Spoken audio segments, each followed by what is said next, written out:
এবং মোবাইলের ফ্ল্যাশ লাইটটা যদি অন করে সকলে মিলে একসাথে, তাহলে আমরা সেই শ্রদ্ধা তাদেরকে জানাতে পারবো। সকলে মিলে এখন ফোনের ফ্ল্যাশ লাইটটা জানানো হয়, সকলে একসাথে, সকলে মিলে সকলে মিলে যাদের কাছে মাঠ ফোন আছে সকলের ফোন থেকে দেখতে চাই সেই ফ্ল্যাশ লাইটটা।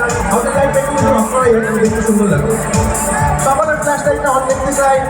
আর এরপরে যে লাইনটি গাইছি সেই লাইনটি একজন ইন্ডিয়ান আর্মি যখন যুদ্ধ করতে যায় সে ভারত মাকে যে কথাটি বলে সেই কথাটি হচ্ছে সকলে মিলে একসাথে আমার সাথে গাইবে।